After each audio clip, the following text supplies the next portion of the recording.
Оқушылар енді бөлшек рационал теңдеулерді шешейік. Мұнда екі теңдеу берілген.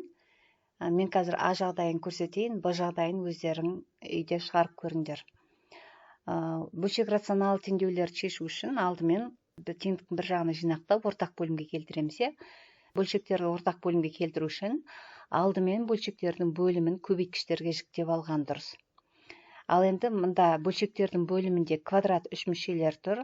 Біз квадрат үш мүшелерді көбейткішке жіктеуді үйрендік. Бірінші бөлшектің бөлімін жазып алайын. X-тің квадраты азайтылған 9x қосу 14 тең болады 0-ге. Осы квадрат үш мүшені көбейткішке жіктеу үшін біз алдымен формуланы есімізге түсіріп жіберейікші. Қандай еді? Егер ax квадрат қосылған bx қосылған c квадрат үш мүшесінің түбірлері x1 және x2 сандары болса, онда a көбейтілген x минус x1, x минус x2 деп көбейткіштерге жіктеледі. Егер келтірілген квадрат теңдеу болса, онда a коэффициенті 1-ге тең болады, онда тек қана x минус x1, x минус x2 деп жазылады. Міне осы әдіспенен біз көбейткіштерге жіктейтін боламыз. Алдымен сонда осы теңдеуді шешіп, x1 мен x2-ні тауып алайық.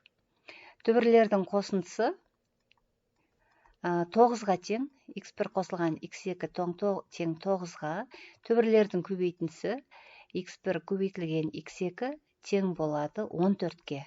Бұны білеміз. Қандай сандардың көбейтіндісі 14-ге тең және қосындысы 9-ға тең? Бұл 2 және 7 деген сандар, x1 2-ге тең, x2 7-ге тең. 2 мен 7-нің көбейтіндісі 14-ге тең, 2 мен 7-нің қосындысы 9-ға тең. Ендеше осы беріліп тұрған квадрат үш мүшені, яғни бірінші бөлшектің бөлімін біз былай көбейткіштерге жіктеп жаза аламыз. X минус x1, не формула мынау a1-ге тең біздің жағдайымызда, x минус x1, x1 2-ге тең, x минус 2 және x минус екінші түбірі, яғни 7. Міне, көбейткіштерге жіктеп алдық бөлшектің бөлімін. Екінші бөлшектің бөлімін көбейткіштерге жіктейік, дәл осылай. Бізде екінші бөлшектің бөлімінде x квадрат азайтылған 3x қосылған 2 деген квадрат үш мүше тұр. Осыны 0-ге теңестіріп, түбірлерін табайық. Түбірлердің қосындысы неге тең болады? Минус b формула бойынша, яғни бізде b минус 3 болса, түбірлердің қосындысы плюс 3-ге тең болады.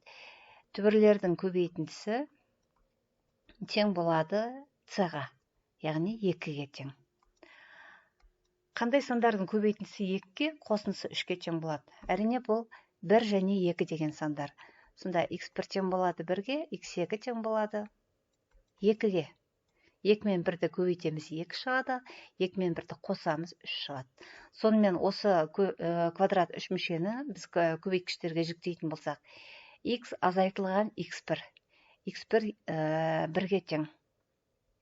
x азайту 1 және x азайту екінші түбір. Екінші түбіріміз 2-ге тең.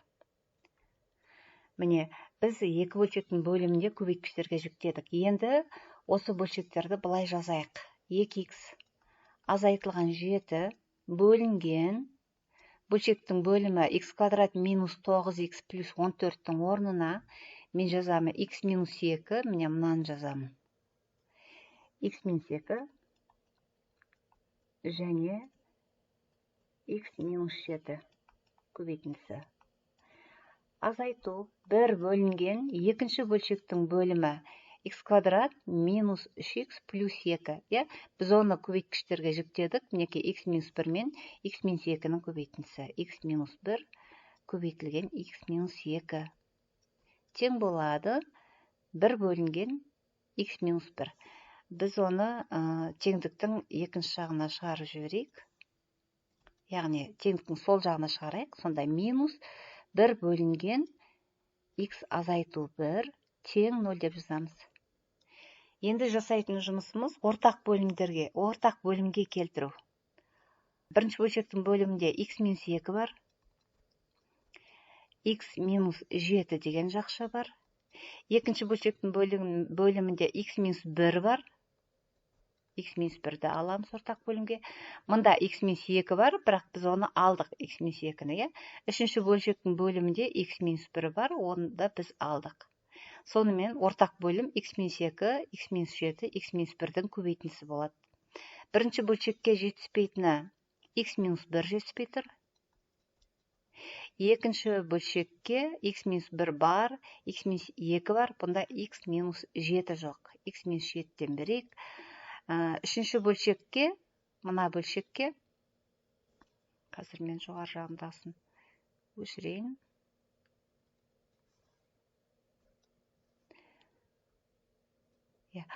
Үшінші бөлшекке x-1 бар, x-2 мен x-7-нің көбейтіндісінен береміз. x-2 және x азайтылған 7-ден берейік.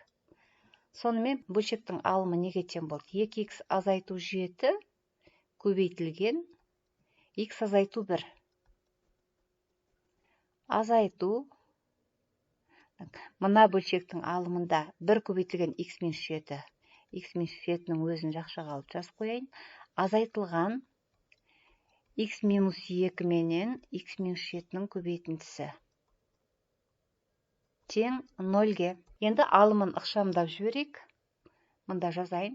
Жақшаларды ашып бір-біріне көбейтеміз. 2x-7-ні x-1-ге көбейтеміз. Бөлшектің бөлімін жазып қоямын. x-2, x-7, x-1. Алымында 2x-ті x-қа көбейтсек, 2x-тің квадраты минус 2x, минус 7-ні x-қа көбейтем, минус 7x болады, және минус 7-ні минус 1-ге көбейтемін, плюс 7 болады. Келесі минус, мына жақшаны ашып жіберсек, осы екінші жақшаны ашсақ, x болады да, минус пен минус плюс 7 болады.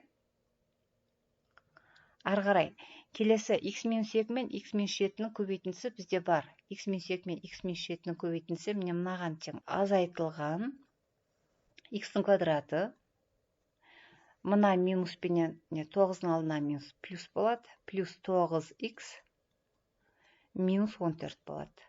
Тең болады 0-ге. Таңбадан қате жіберіп болмау керек, балалар. Өте мұқият болыңдар, таңбадан қате жіберіп болмаңдар. Бөлшектің алымын ықшамдайық. 2x квадрат азайтылған x квадрат. Ол болады 1x квадрат. Сосын не бар? Минус 2x бар мұнда. Минус 7x бар. Қоссақ минус 9x болады. Және мұн жақта плюс 9x тұрады. Сонда барлық қысқарады. Минус 7x, минус 2x, плюс 9x қысқарады. Және мұнда минус x қалады. x квадрат минус x, плюс 7, плюс 7. Қоссақ 14 болады. Мұнда минус 14. Сонда 7 мен 7-нің қосындысы 14. Мұнда минус 14 қысқарып кетеді. Сонда алымында осы ғана қалды. x квадрат минус x қалды. Бөлімін жазып қояйын. x-2, x минус 7, x минус 1. Тең болады 0-ге. Міне мынандай теңдеуге келдік. Енді балалар мүмкін мәндер жиынын табамыз. Бөлшектің бөлімі нешеге тең бола алмайды? 0-ге тең бола алмайды. Яғни санды 0-ге бөлуге болмайды. Сондықтан жазайық x азайту 2, бөлшектің бөлімінде тұрған өрнек. x азайту 7, x азайту 1 тең болмау керек 0-ге, тең емес 0-ге. Ендеше x тең болмау керек біріншіден плюс 2-ге. Егер 2-ге тең болса, мұнан барлығы 0-ге тең болып кетеді. 2-ге тең болмау керек. Келесі x тең болмау керек. Екінші жақшаға қарап айтсақ плюс 7-ге. Және x тең болмау керек. Үшінші жақшаға қарап айтсақ 1-ге. Сонда x осы үш санға тең бола алмайды.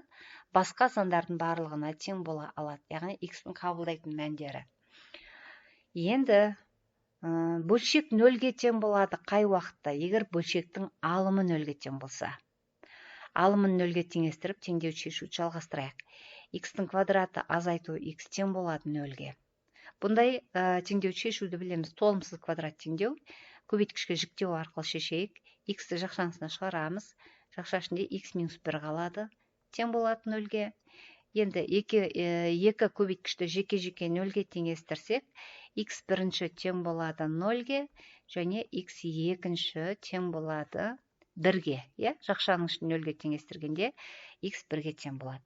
Міне мынандай екі түбірі шықты. Сонда алымында x 0-ге тең болғанда алымы 0-ге тең болады, және x 1-ге тең болса да алымы 0-ге тең болады. Енді мүмкін мәндер жиынымен тексеріп қараймыз. X қандай сандарға тең бола алмайтын еді? X тең бола алмайтын еді 2-ге, 7-ге және 1-ге. Алымының 0-ге тең болатын сандарының ішінде 1 деген тұр, мінекей. X2 тең 1-ге. Олай болса, бұл жердегі X2 тең 1 деген бұл бөгде түбір болады. Теңдеудің шешіміне бұл санды ала алмаймыз. Сонда жауабы x тең болады 0-ге. 0 деген теңдеудің бір ғана шешімі болады екен. Енді осы есептің шығару жолын жақсылап талдап түсініңдер де, екінші есепті бұны өздерің шығарып көріңдер.